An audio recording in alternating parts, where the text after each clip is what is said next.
aqui constantemente, assistir essa aula também online. É, manifesta-te, Senhor, da forma que o Senhor quiser. Traz as tuas revelações na forma que tiver no teu coração. E mais uma Amém, vez eu te Jesus. clamo, abre o nosso entendimento. Obrigada, Senhor, em nome de Jesus. Amém. Amém, Amém. amém e amém. Então, quando a gente aborda, né, igreja, esse tipo de estudo, assim, né, falando de lei, de tabernáculo, né, coisas da antiga aliança, não é mais no nível de doutrina, né, de ensino. Bem-vinda, Aninha. Já tempo que não Ó, víamos. Não é no sentido de doutrina, mas serve para a gente se maravilhar com a perfeição das Escrituras, né? Acho que o mais importante é isso, a gente vê como Deus e sua palavra são perfeitos e como tudo aponta para Jesus, né? De Gênesis a Apocalipse, Deus fala, né? Apontando Jesus para a gente, né? Então, mais do que módulos assim não falem de doutrina, mas a gente fica vendo a perfeição e os detalhes, né? A riqueza de detalhes da palavra de Deus. E a semana passada a gente estava vendo, né, do átrio, e só para a gente, antes da gente entrar no portão, que é o que a gente vai ver hoje, vamos ver um resuminho do que a gente viu, né, no átrio. Então, assim, o linho fino, né, que era toda a volta que protegia, né, o átrio, que era tudo, né, como se fosse um muro, né, uma parede de linho fino, apontava para o padrão da justiça de Deus, né? Sempre quando fala de linho fino, fala de justiça de Deus e que todos nós temos que enfrentar essa justiça de Deus antes de virmos a Deus, né? Então simbolizava isso, né? O padrão de justiça de Deus e para o homem, né? Vir a Deus, antes ele vai precisar enfrentar esse padrão da justiça de Deus, né? As 60 colunas, que eram as bases de bronze, né, que sustentavam toda essa lateral, né, sustentando esse padrão de Deus, tanto fala dos 60 homens justos, né, na linhagem de fé de Cristo, do Messias, né, que vem 60 na contagem bíblica, como também aponta para nós, os crentes em Cristo, né, que hoje sustentamos essa justiça de Deus nesse mundo. Hoje é a igreja, tá? Então nós também simboliza isso, tanto os 60 justos, né, na fé, homens de fé, né, patriarcas na linhagem de Jesus, como nós que também sustentamos a justiça de Deus. As bases, né, de bronze indicam que bronze, né, a gente viu, sempre fala de julgamento, né? Então isso indica que o julgamento contra o pecado já aconteceu e a pena já foi paga por Jesus, né? As faixas de prata que uniam, né, os colchetes e os capitéis dessas colunas, né, que a gente leu lá que seguravam e coroavam as colunas, né, as 60 colunas, e a prata mostrando, né, a redenção, né, sempre o preço de um escravo, de uma alma para você redimir era sempre prata. Então essas 60 colunas coroadas com prata, né, apontam para o plano da redenção, né? Nós somos redimidos. As medidas, né, dessas cortinas, né, de linho que cercava todo o pátio, né, todo o átrio, a gente viu que davam 1.500 côvados, né, em área, e apontava para a idade da lei de Moisés a Cristo, né, 1.500 anos da lei até Cristo. E a entrada também, havia uma só entrada para o pátio, para o átrio, né? Então só havia um meio prescrito para o homem ir até Deus, né? Não tem outro jeito de chegar a Deus a não ser o meio que ele determinou, tá? E aí a gente vai entrar hoje, só para a gente recapitular o que a gente viu, né? Eu falei desse resumo, a gente vai ver hoje o portão do átrio. Eu queria que alguém abrisse e lesse para a gente Êxodo 27:16, e outra pessoa podia abrir um pouquinho mais para frente em Êxodo 38, de 18 e 19. Então, um pode ler Êxodo 27:16 e outra Eu Êxodo leio, pastor. 38, 18 e 19. Amém. Então, você leu 27:16 e outra Certo. pessoa pode ler o 38, 18 e 19. Tá bom. Esses textos é que estão falando da porta, né, o portão do átrio. Então, vamos lá. Tá? À porta do átrio haverá um reposteiro de 20 côvados, de estofo azul, púrpura, carmesim e de linho fino, retorcido, obra de bordador. As suas colunas serão 4 e as suas bases 4. Então, esse texto falou, né, de como seria essa porta, a gente vai ver os detalhes, né, mas tanto fala do tamanho, 20 côvados, como fala das cores, né, o azul, o púrpura, carmesim, o linho retorcido, né, e também fala das colunas e das bases. E tem outro texto lá de Êxodo 38:18, que também fala um pouco, né, descrevendo essa porta, esse portão. Se alguém puder ler, Eu posso ler. então vamos lá. E a coberta da porta do pátio era de obra de bordador, de pano azul e de púrpura, e de carmesim e de linho fino torcido. E o comprimento era de 20 côvados e a altura, a largura, de 5 côvados, defronte das cortinas do pátio. E as suas 4 colunas e as suas 4 bases eram de cobre, os seus colchetes de prata e a coberta de suas cabeças e as suas molduras de prata. Esse texto que a Aninha acabou de ler ainda descreve um pouquinho mais os detalhes, né, falando das colunas, né, da coroa, das suas cabeças, etc., né? Mas o portão, em geral, a Bíblia se refere a ele por três diferentes títulos, né? Uma que a gente viu aqui em Êxodo 27:16, né? Como porta, né? A porta do átrio, a porta do pátio, né? Em Números 3:26, acho que é legal a gente ler, porque aqui fala duas maneiras também. Se alguém puder abrir, Números 3:26. Já abri aqui, pastor. Então, vai lá. 3:26. Tá. Das cortinas, 26. Das cortinas Isso. do pátio, do resposteiro, da porta do pátio, que rodeava o tabernáculo, e o altar e as suas cordas, todo o serviço a eles dividido. Então, aqui fala, né, cortinas do pátio, né, e porta do pátio, se referindo ao mesmo local, né? E tanto porta, portão e a porta do átrio e cortina da porta do átrio são o mesmo lugar, né, que a Bíblia se refere. E era o único meio para entrar no tabernáculo, né? Não havia outra maneira. Ao redor de todo o tabernáculo, né, tinha essa parede de linho, né?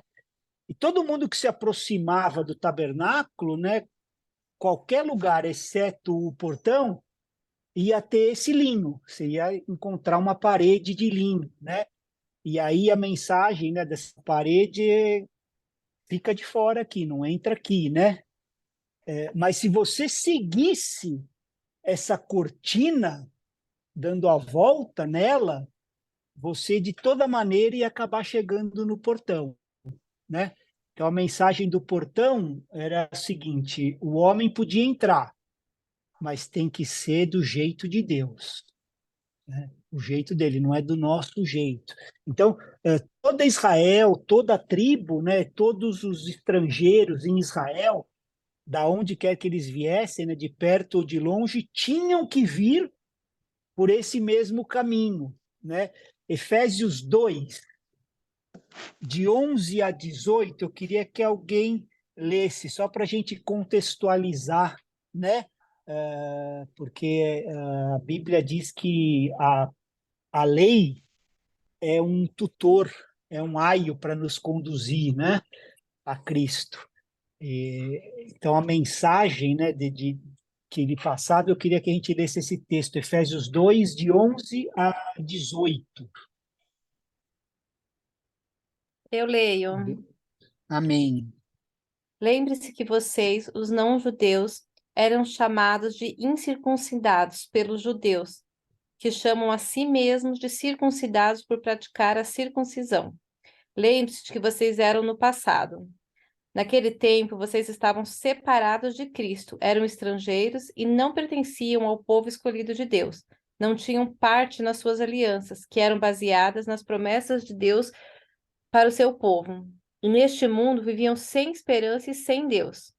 Mas agora, unidos com Cristo Jesus, vocês que estavam longe de Deus foram trazidos para perto dele, pela morte de Cristo na cruz. Pois foi Cristo quem nos trouxe a paz, tornando os judeus e os não-judeus um só povo. Por meio do sacrifício do seu corpo, ele derrubou o muro da inimizade que separava os judeus dos não-judeus. Ele acabou com a lei, juntamente com seus mandamentos e regulamentos, e dos dois povos formou um só povo, novo e unido com ele. Foi assim que ele trouxe a paz. Pela sua morte na cruz, Cristo destruiu a inimizade que havia entre os dois povos. Por meio da cruz, ele os uniu em um só corpo e os levou de volta para Deus. Assim, Cristo veio e anunciou a todos a boa notícia de paz, tanto a vocês, os não-judeus, que estavam longe de Deus, como aos judeus, que estavam perto dele. É por meio de Cristo que todos nós, judeus e não-judeus, podemos ir, pelo poder de um só Espírito, até a presença do Pai. Amém. Então, esse texto nos traz, né, a verdade espiritual do que o tabernáculo, né, simbolizava no natural, no material, né? Então, assim, a Bíblia aqui no verso 13, né, que agora em Cristo Jesus, vocês que estavam longe foram aproximados, né, pela cruz, pelo sangue de Cristo, né, e reconciliou ambos, né? Então ele pegou assim a maior dificuldade, a parede de inimizade, né, que há foi rasgada. Então assim, você imagina o povo, né, como o povo judeu, totalmente sectário, né, separado e não aceitando, né, o povo que se achava santo e que não podia, e os outros povos odiando, né, e foi rasgada esse véu, essa parede de inimizade, né? Então, hoje, como igreja, a gente não pode ter esse tipo de coisa, né? Ah, mas é de raça, né? De educação, esses clubinhos, sabe? Isso na igreja porque essa parede foi rasgada, né? Essa parede, então não há classe social, não há raça, não há conhecimento, não há nada. Ele pegou o exemplo, né, da maior divisão assim e uniu, né, que eram judeus e gentios em um só povo, né? E aí termina a família indo no 18 que por meio dele, né, desse sangue, ambos têm acesso ao Pai em um só Espírito, né? Então assim, todos podiam entrar, todos podem entrar, mas é da maneira de Deus, né? É pela obra de Deus. Então, alguns fatos, né, sobre esse portão. Era a única entrada no átrio, né? Vocês lembram lá de Jesus em João 14, né? Eu sou o quê? O caminho, né? A verdade e a vida. Ninguém vem ao Pai a não ser por mim. Então, assim, só havia essa entrada, tá? E hoje também só há uma entrada, só há o caminho, né? Não há maneiras. Eu sei que é difícil a gente falar essas coisas de verdade sem o amor, mas a verdade sempre precisa ser dita em amor. Porque se a gente só amar e não dizer a verdade, vamos ser hipócrita, porque aquela pessoa não vai entrar no caminho. Então a gente precisa amar o suficiente para dizer a verdade, que há um caminho, né? Vamos ler. Na verdade, não precisa nem ler, depois vocês leem, eu vou passar o texto de Atos 4, né, para a gente não ficar alongando muito, mas assim, o texto lá também diz que só há um Salvador e um único mediador entre Deus e o homem, né? Porque debaixo do céu nenhum outro nome há dado entre os homens em qual devemos ser salvos. Vocês olham lá em Atos 4:12, né? Então, assim, esse portão, ele era um portão bem largo, né?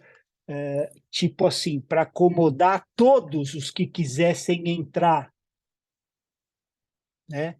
E Deus, vamos ler 1 Timóteo 2:4, se alguém puder ler.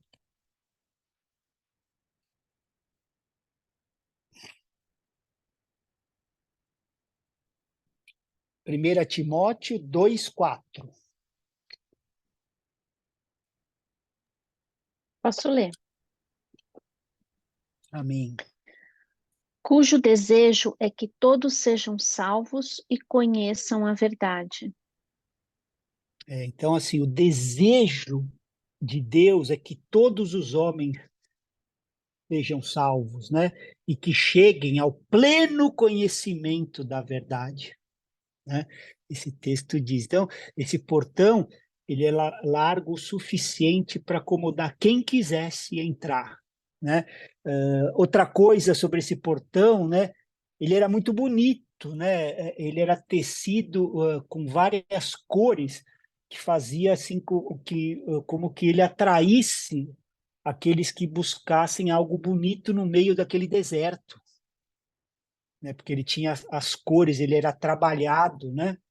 E ele era diferenciado, né? As cores do portão destacavam para todo mundo que olhasse, né? Distinguia. Então tinha toda aquela parede, né, de linho por volta do átrio todo e aquele portão colorido, né? A gente leu tanto na da Ana ainda leu mais, a Maria Teresa também leu, né? Mas falando lá, átrio era o reposteiro, a porta, ele era azul, púrpura, né? Carmesim e de linho fino torcido, né? E esse material usado na construção, né, do portão, da porta, é o mesmo material usado no véu e no portão do átrio, né? As outras entradas que a gente vai ver também mais para frente, era o mesmo material. E se a gente for fazer um resuminho desses materiais, né, em relação a cada um deles. Então, assim, quando o linho fino, né, o que fala? Sempre de justiça, né? E o linho fino retorcido fala de Cristo como justo, da maneira que ele é retratado no Evangelho de Lucas. Cristo como justo. O azul aponta para Cristo como aquele que veio do céu, como é mostrado no Evangelho de João, né? Estava com Deus e era Deus, né? E se fez carne e habitou entre nós, né? Apontando para aquele que veio do céu. Então, o azul. A púrpura, né? Prefigura Jesus como aquele que é da realeza, o rei dos reis, né? Que é o Evangelho de Mateus que testifica isso. E o escarlate, né, representa Cristo como o sacrificado, que é o tema central do Evangelho de Marcos. Então, até isso ele engloba os 4 evangelhos, né? O comprimento dele, né, 20 côvados, e a altura e a largura de 5. A gente leu lá em Êxodo 38:18, né?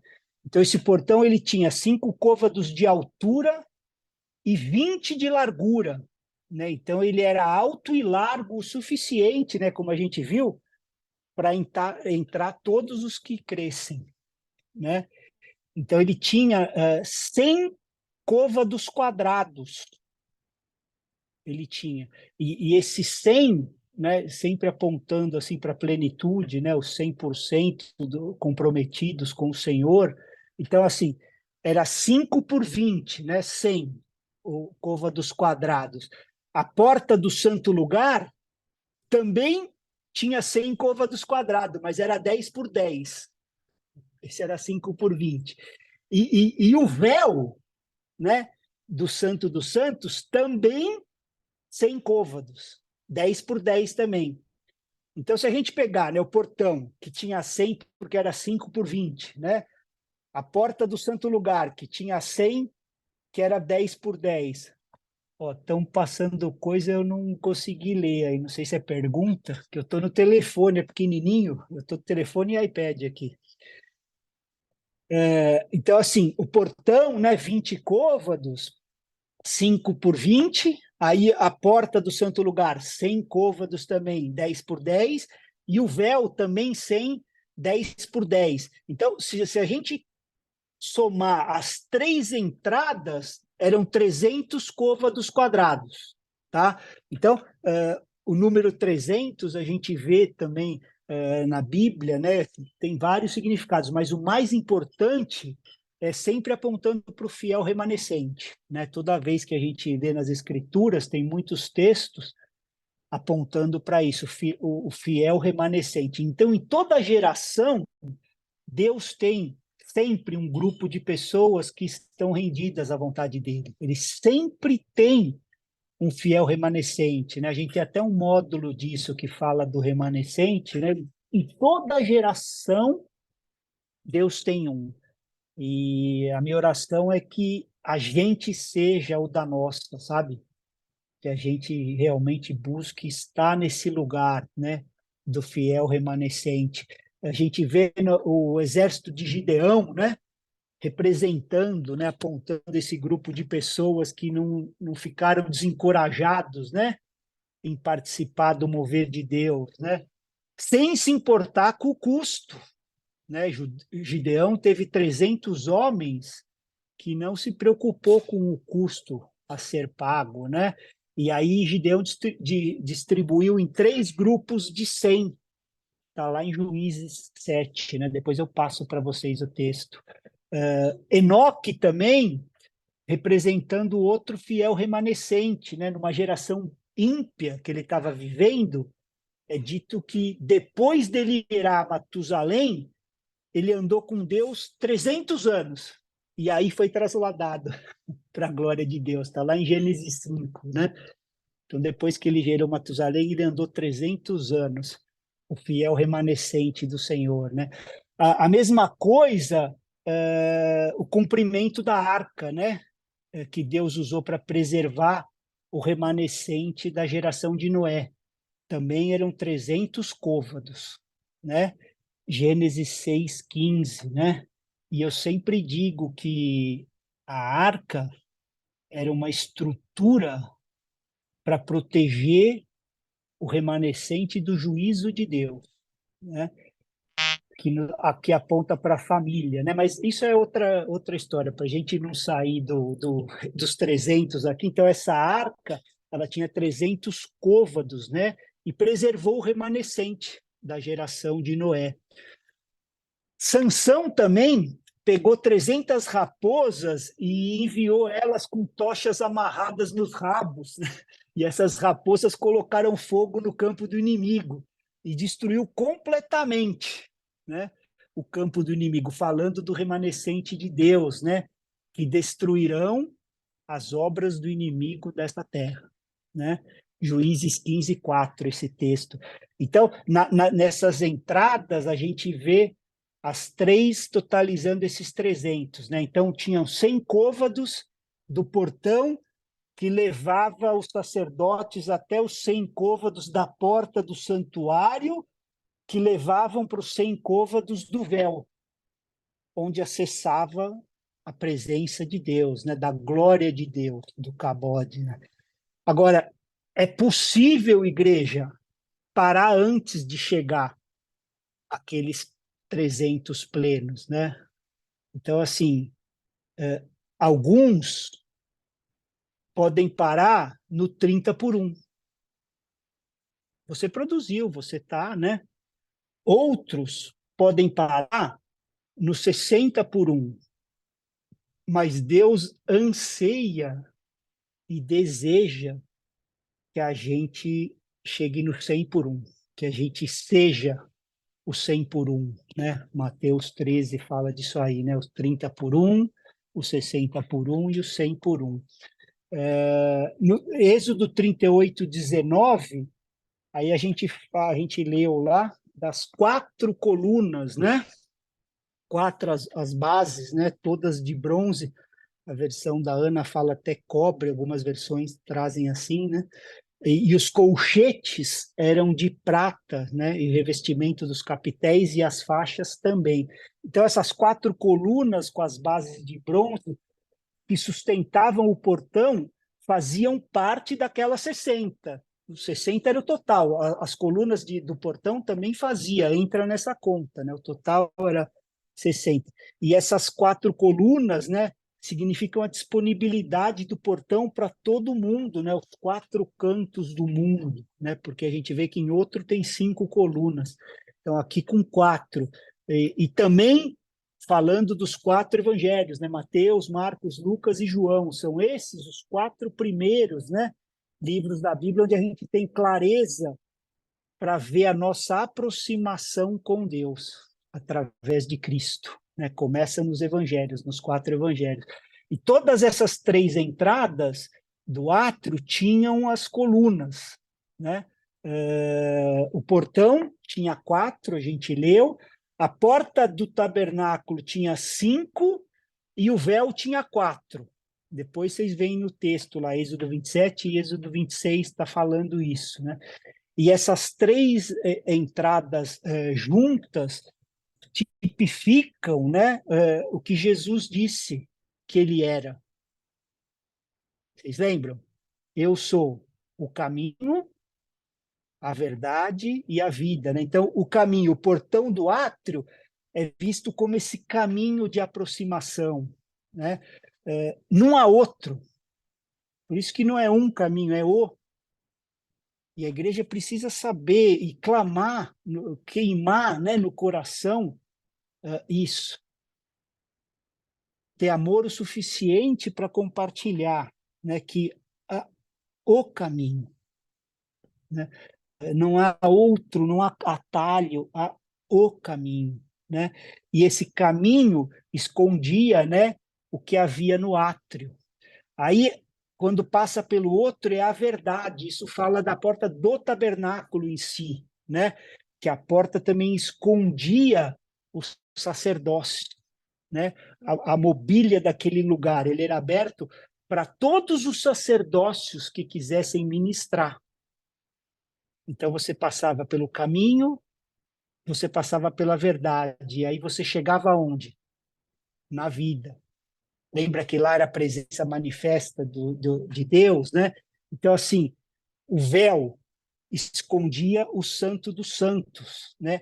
A arca da presença manifesta de Deus estava lá e só era aberta para o sumo sacerdote, né?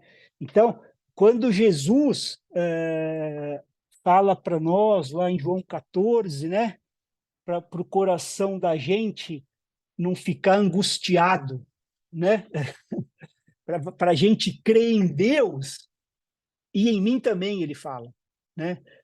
Não fique, que o coração de vocês não fique angustiados, creiam em Deus e também em mim. Não sei se é assim, mas é isso, assim, o que quer dizer João 14, né? E aí, mais para frente, no próprio João 14, ele fala assim, que eu sou o caminho, a verdade e a vida. Ninguém vem ao Pai senão por mim, né? Vamos abrir Hebreus 7, 25 e 26, né? Porque a gente viu aqui o caminho, a verdade e a vida. E para entrar na vida, que era o Santo dos Santos, só era aberto para o sumo sacerdote. E eu queria abrir esse texto agora de Hebreus 7, 25 e 26 e pedir para alguém ler. Eu leio, pastor, Hebreus Amém. 7, 21. 25 e 26, por favor. Tá, 25 e 26. Portanto, pode também salvar perfeitamente os que por ele se chegam a Deus, vivendo sempre para interceder por eles.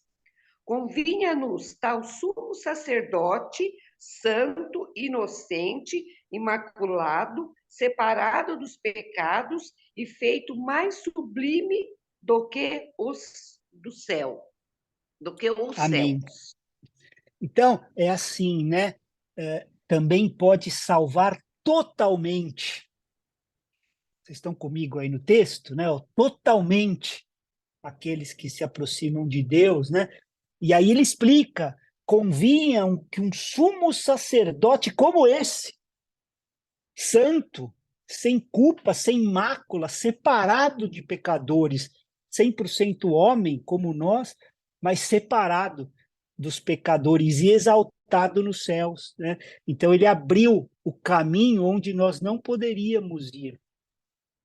Então a gente passa pelo caminho, pela verdade, até acessar a vida. E a igreja, ela precisa ser a mensageira desse diagnóstico, queridas. Eu sei que é duro, mas assim, o mundo precisa saber do diagnóstico. Vamos abrir Colossenses 3:3, e se alguém puder ler.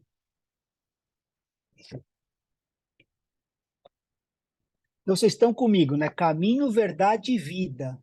Olha o diagnóstico, Colossenses 3:3. Eu posso ler. Pois Amém. morrestes, e a vossa vida está escondida com Cristo em Deus. Olá. Esse é o diagnóstico. Vocês estão mortos.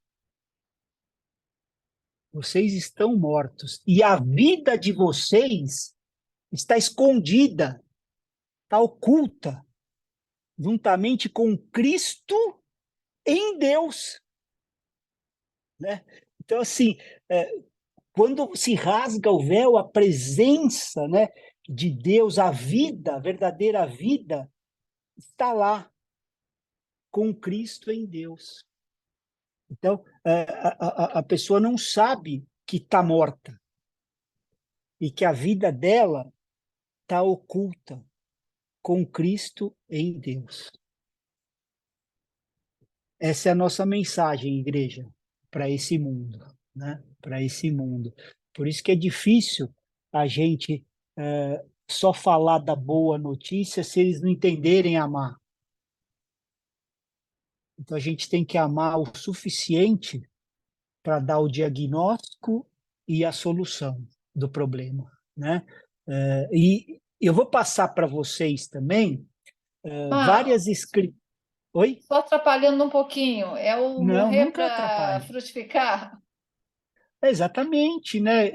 O próprio Senhor fala isso, né? Nicodemos, que foi até com o coração, né, sedento de verdade mesmo, né? Começou a entender e ele falou assim: se não nascer de novo, não dá.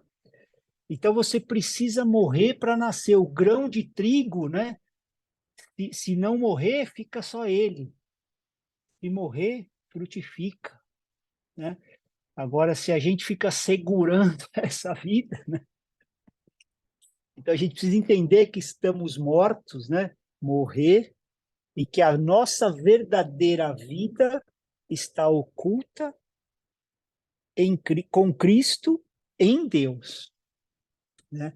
Então a gente tem que passar, e o tabernáculo nos mostra de uma maneira material isso, né?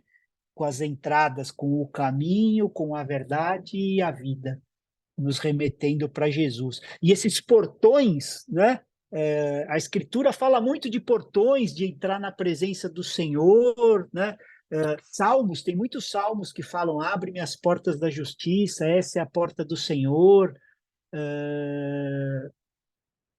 A Adri está falando que é para começar o quê?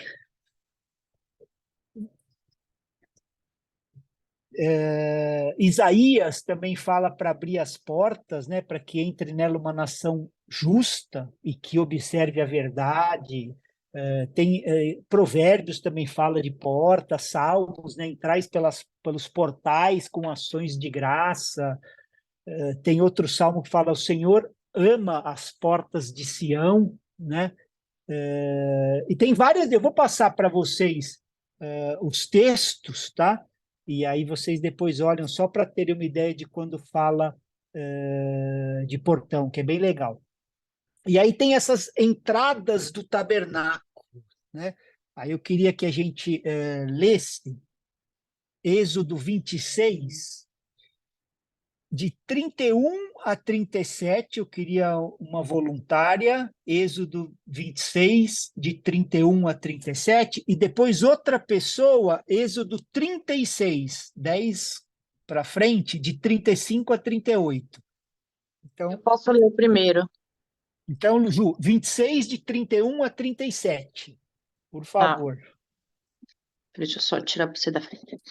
Farás também um véu de estofa azul, e púrpura e carmesim, e linho fino retorcido, com querubins, o farás de obra de artista. Suspendê-lo-á sobre 4 colunas de madeira de acácia, cobertas de ouro. Seus colchetes serão de ouro, sobre 4 bases de prata. Pendurarás o véu debaixo dos colchetes, e trarás para lá a arca do testemunho, para dentro do véu. O véu vos fará separação entre santo lugar e o santo dos santos. Porás a coberta do propiciatório sobre a arca do testemunho, no santo dos santos. A mesa porás fora do véu e o candelabro defronte da mesa, ao lado do tabernáculo para o sul. E a mesa porás para o lado norte. Farás também para a porta da tenda um reposteiro de estofa azul e púrpura e carmesim e linho fino retorcido, obra de bordador. Para este reposteiro farás 5 colunas de madeira de acácia e as cobrirás de ouro. Os seus colchetes serão de ouro, e para elas fundirás 5 bases de bronze. Esse texto, então, fala um pouco das entradas, né? Ele explicando como você vai fazer cada uma, né? E em Êxodo 36, 35 e 38 também tem um resuminho sobre isso. Quem pode ler? Posso ler. Vamos lá, Ana. Confeccionaram um véu de linho fino, trançado, e de fios de lã azul celeste, púrpura escarlate e carmesim, e fizeram no bordado com figuras de querubins. Fizeram para o véu 4 colunas de acácia e as revestiram de ouro. Seus ganchos eram de ouro e fundiram as suas bases de prata. Até qual? Até o 38. Até o 38. Para a entrada da tenda, confeccionaram uma cortina de linho fino trançado e de fios de lã azul celeste, púrpura escarlate e carmesim, também obra de arte de bordador. Com suas 5 colunas e respectivos ganchos, revestiram de ouro as partes superior e lateral das colunas e fizeram de bronze suas 5 bases. É isso aí. Então, as entradas, né, do tabernáculo em geral eram duas, né? O véu e a porta, né? Farás também um véu, né? Começou a Ju lendo lá no 31, 26, 31, farás também um véu. Então, a primeira entrada a ser descrita é o segundo véu, né? Hebreus 9:3, se alguém quiser ler, só para a gente ver como, né, a nova aliança remete a gente, para a gente trazer para hoje, né? Então, vamos lá. Depois do segundo véu estava o tabernáculo, que se chama o Santo dos Santos. Então, assim como com a mobília, né, Deus também começa com a entrada que é mais próxima dele. É sempre Deus vindo ao homem, né? Eu falo que é um livro de amor, é Deus perseguindo o homem, né? Deus quer habitar com o homem. Então, assim, por trás do segundo véu se encontrava o tabernáculo que se chama Santo dos Santos. Então, era através desse véu que o sacerdote entrava, né, uma vez por ano na glória, ou que seja na presença manifesta de Deus, né? E essa era a entrada que levava do santo lugar para o santo dos santos, o lugar mais santo, né? E há vários nomes dados para esse lugar nas Escrituras, né? Em Êxodo 26, 31, que a Ju leu, e Hebreus 6, fala como o véu, né? Que é esse divisor, uma separação, né? Que é para esconder algo. Hebreus 9:3, a gente acabou de ler, né? Fala como o segundo véu, que é a porta para o santuário, né? Que é considerado aqui como sendo o primeiro véu pelo que se entra no santo lugar, né? Do homem para Deus, eu digo, né? Aí, em Números 4:5 aparece como o véu do reposteiro. Em Êxodo também fala disso, né? E esse mesmo véu do reposteiro, ele também é visto como aquela cobertura que era colocada sobre a arca. Lá em Números, vocês podem ler isso, né? Toda vez que a arca estava em trânsito, ela era coberta com esse véu, ela não podia ser vista, né? Então ela também era coberta. Em Levítico também fala véu do testemunho, né? E véu do santuário também aparece, tá? Com esses nomes aí nas escrituras. Eu vou passar depois os textos. E a cor, a Ju leu para a gente, né? No verso 31 do capítulo 26, que era azul, púrpura, carmesim e de linho fino torcido, né? Então esse véu também era parecido com a cortina de linho que era colocado nas estruturas do tabernáculo, né?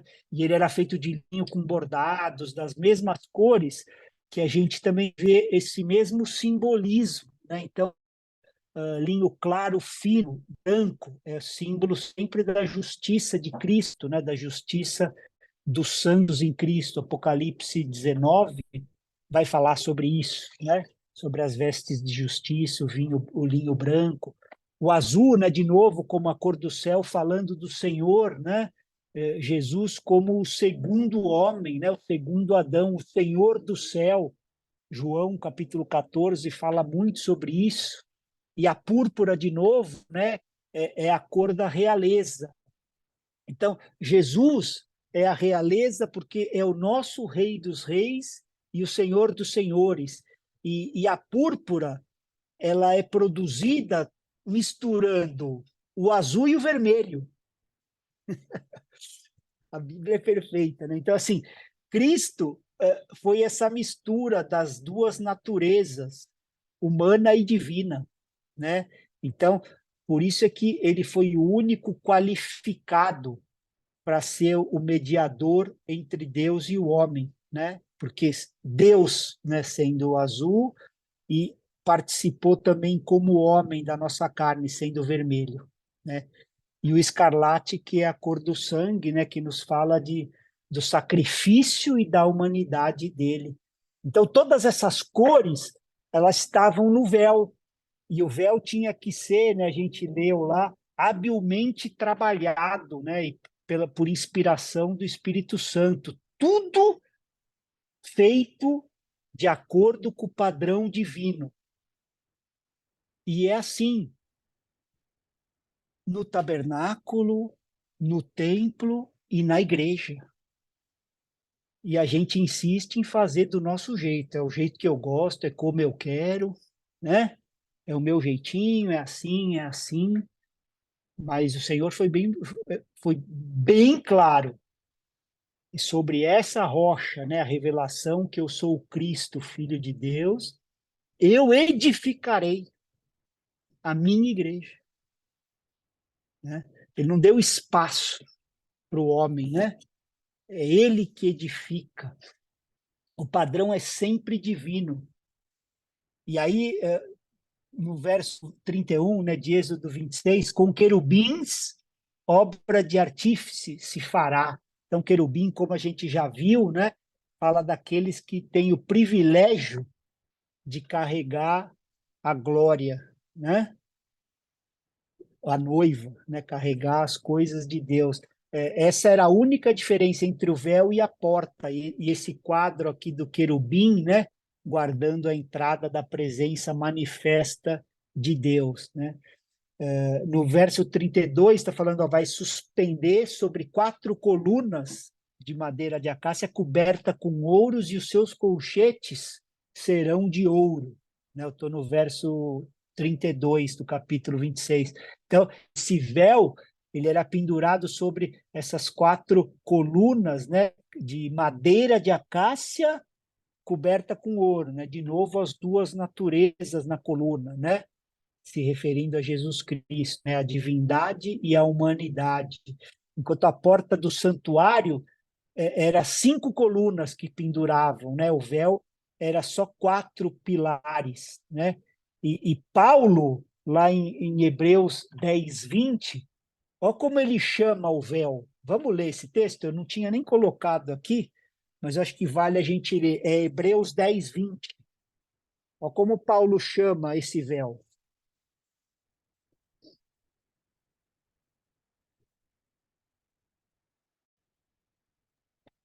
Alguém lê? Quer que eu leia, pastor? Pode ler. Tá. Pelo novo e vivo caminho que ele nos consagrou pelo véu, isto é, pela sua carne. Na minha Ele versão, chama. fala É, descortinou. Achei bem legal, porque remete olha às que bonito. cortinas mesmo, né? É. E também fala da carne, O próprio corpo. do próprio corpo, né, da própria carne de Jesus. Então, Paulo chama esse véu, né, do corpo de Jesus, da carne de Jesus, né?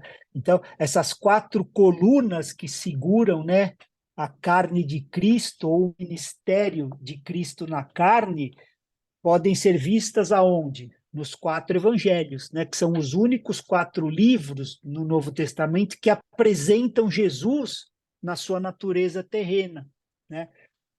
E 4 também fala de criação, né? E o ministério, tanto o livro de Atos como as epístolas, né? Mostram para a gente esse ministério terreno de Jesus, né? Então, sobre 4 bases de prata, fala no verso 23 de Êxodo 26, né? Então, 5 colunas da porta eram fundadas, né, com a base de bronze, mas as 4 colunas do véu eram sustentadas sobre base de prata. E essas 4 bases, né, eram feitas de prata que era conseguida com o dinheiro, né, de resgate do número de israelitas, né, como a gente já viu isso sobre a estrutura, né, a redenção, a prata sempre usada pelas vidas. Então, se a gente pegar essas 4 bases de prata, representam o preço de 24 mil almas resgatadas, né? E número 24 é número da ordem sacerdotal, né? A gente vê tanto no tabernáculo de Davi como no templo de Salomão, em 1 Crônicas 25, de 1 em diante, vocês podem ler isso, eu vou passar para vocês, né? E 24 também é o número do governo perfeito, né? Porque 12 fala governo, né? E 24 é o governo perfeito, como é visto lá no livro de Apocalipse, onde os 24 anciãos representam todo homem redimido. Lá em Apocalipse 4, Apocalipse 5, Êxodo 26, 33, também fala assim, ó, pendurarás o véu debaixo dos colchetes e levarás para dentro do véu a arca do testemunho. Este véu vos fará separação entre o lugar santo e o santo dos santos. Então, o propósito desse véu era ser um divisor entre esses 2 lugares, né? Entre o santo lugar e o santo dos santos. E essa palavra no original de véu, né, significa mesmo separação, aquilo que divide, que encortina. Então, esse véu escondia a glória dos olhos do homem, atuava como um divisor para separar o homem pecador do Deus santo, né? E esse véu media 10 côvados quadrados, né? Nos apontando aí também para os 10 mandamentos. Então, se um homem cumprisse a lei, que seriam os 10 mandamentos, ele teria direito de entrar além do véu, né, os 10 côvados quadrados. O problema é que nenhum homem, exceto Jesus, podia cumprir a lei 100%. Por isso que só ele podia entrar, né? A gente leu em Hebreus 9. Vamos ler esse texto, vai, só para a gente textualizar. Hebreus 9, de 7 a 9.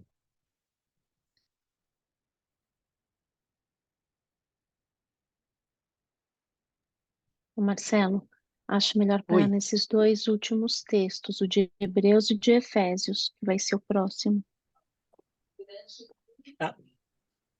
Tá bom.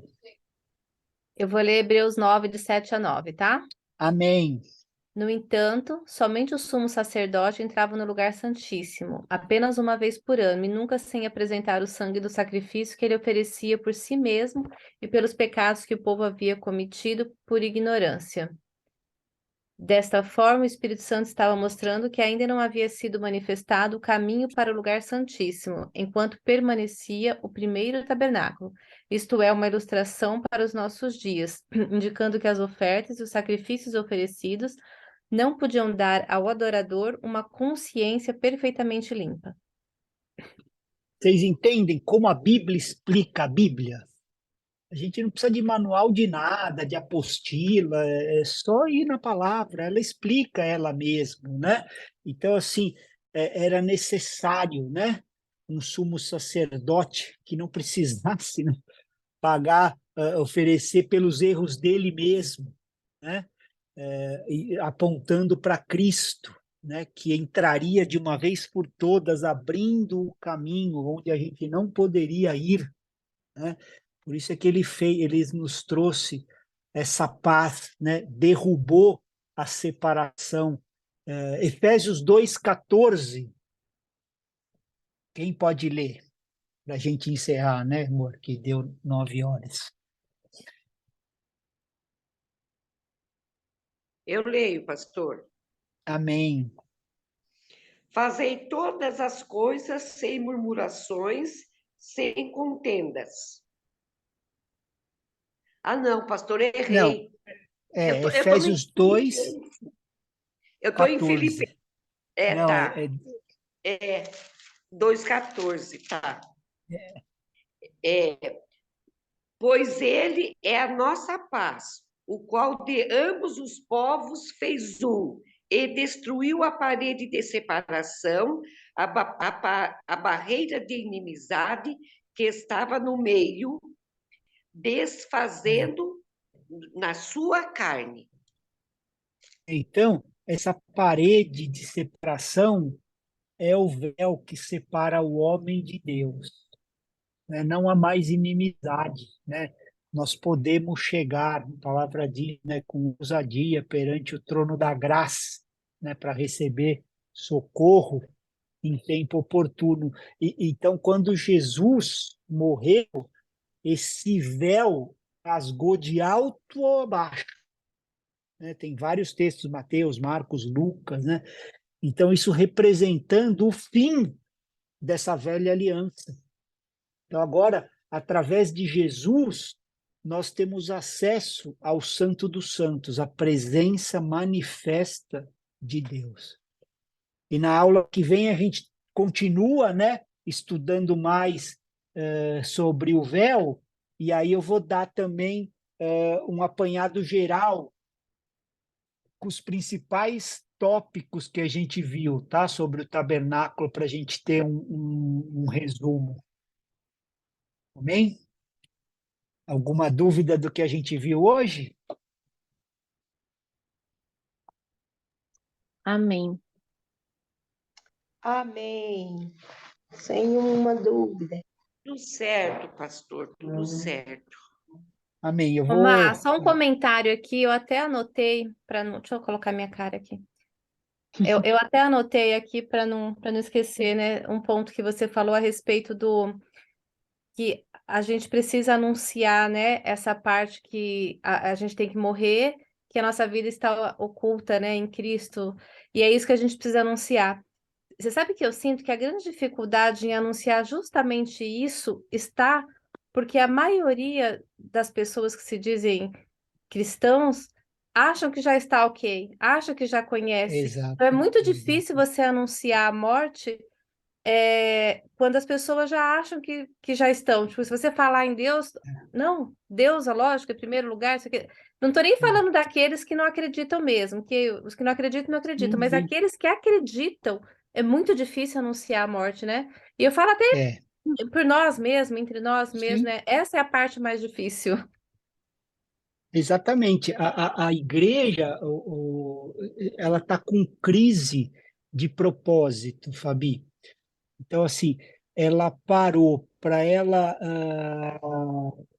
não, acolher, né? Porque ela entrou num esquema do o mundo entrou na igreja. Então é visto como um negócio. Então assim, eu não vou falar de morte, porque não, a morte ninguém quer ouvir, né? Eu quero ouvir vencer mais que vencedor, né? Quem quer falar de carregar sua cruz, de morte? Eu preciso estar com o galpão cheio, né? Como é que vai pagar essa estrutura aí, né? Como é que eu vou manter esse negócio, né? E Jesus era assim, ele falava e o pessoal ia e ele falava assim: alguém mais vai? Porque isso aqui eu não vou mudar. Mas hoje isso não é pregado, porque o cara quer ter o resultado numérico, né? A empresa tem que gerar. Então você não passa o diagnóstico.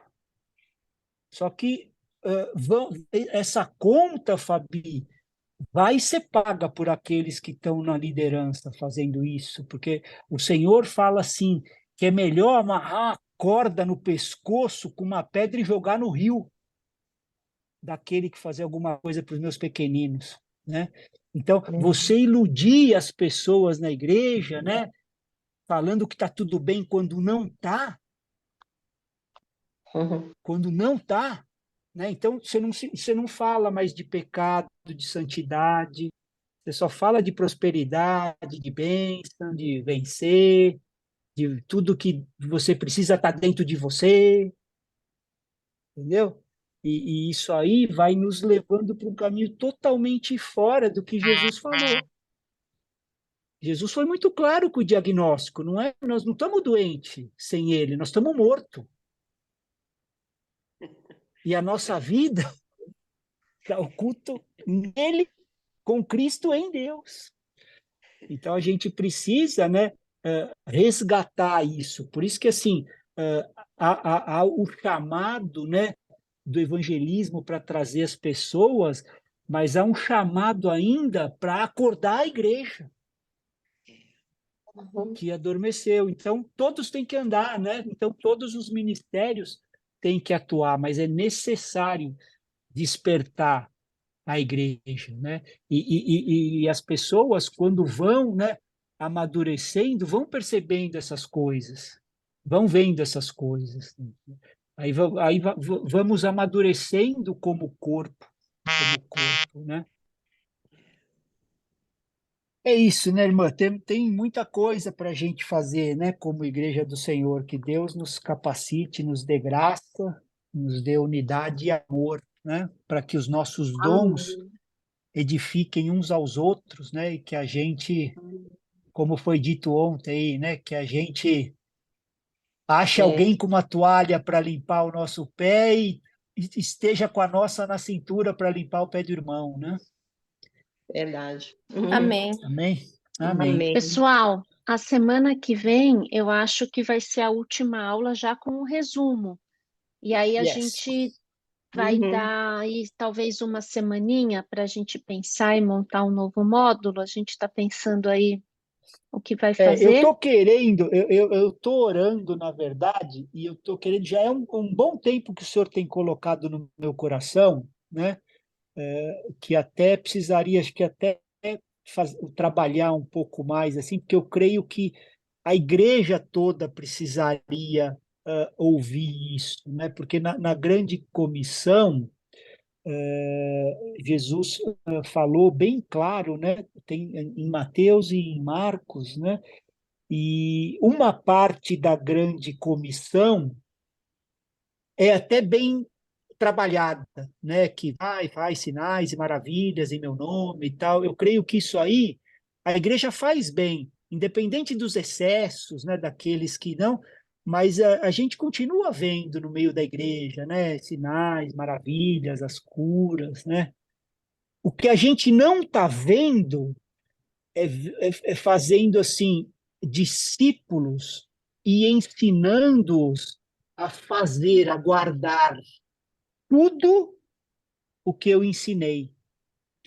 Então eu creio que assim, numa divisão, eu vou ser bem sincero, eu creio que assim, de 100%, acho que 99% é os sinais, maravilhas, essas coisas, e 1% mais ou menos deve estar fazendo isso, ensinando-os a guardar, né, a fazer tudo o que eu ensinei. E aí ele vai, né? O que ele ensinou? Aí a gente vai para o Sermão do Monte, e aí ele começa a falar como é ser igreja. E as pessoas não estão prestando atenção, né? Então o Senhor tem colocado no meu coração. Então eu queria fazer um módulo, né? De assim, tudo o que Jesus ensinou. Tudo o que Jesus ensinou, né? O Senhor está colocando no meu coração esse desejo. Então, não sei se vai ser agora, né? A gente tem outras coisas também, que a Bíblia é fonte inesgotável, né? Mas eu tenho certeza que uma igreja que realmente se meditar nessas coisas, assim, abrir o coração para receber tudo o que Jesus ensinou, vai ser transformado. Eu tenho Eu não certeza, né? lembro, eu não lembro quem tinha pedido para voltar de novo com aquele seres espirituais que fala sobre os anjos, sobre os querubins. Eu não lembro quem que falou É. isso, mas Também, não aquilo sei. também é legal, porque também há Não sei se muita. aqui todo mundo já fez ou não. É, Acho que a Ana Paula fez, não fez? Seres espirituais, Ana? porque tem muita Então, crendice sobre isso, né? Essa turma de batalha, né? Vai muito além do que está escrito, né? Então tem muita confusão. O povo de Deus, na verdade, não sabe muito, né? Do que a Bíblia diz sobre os seres espirituais. E faz confusão. mas eu Então isso acho também é legal. Também é que o legal. Sermão do Monte também é legal. Vamos ver, vamos orar, ver. Então, a gente Amém. vai precisar, terminando esse módulo, vamos precisar de talvez mais uma ou duas aulas para a gente começar a preparar os textos. Mas aí a gente vai É. anunciando na igreja, Não, nos a gente grupos, para, se a vamos ver. gente parar uma semana, já dá. É só ver o que Tá, vai né? fazer e anunciar, né? Vamos Amém. orar, orem por nós também para que a gente receba do Que Deus Senhor a dê graça, estratégia. né? É. Amém. Não o que a gente quer falar, né? O que Ele quer, que a gente tenha humildade, né? É. Amém. Amém, queridos. Obrigado, viu, Obrigada, meninas? viu? Deus Queridas, Deus abençoe aí, Boa que o noite. abençoe, Espírito meninas. Santo complete Amém, aí. gente. Fica com Deus. Tchau, Boa Amém. boa noite. noite. Amém. Boa noite. Tchau.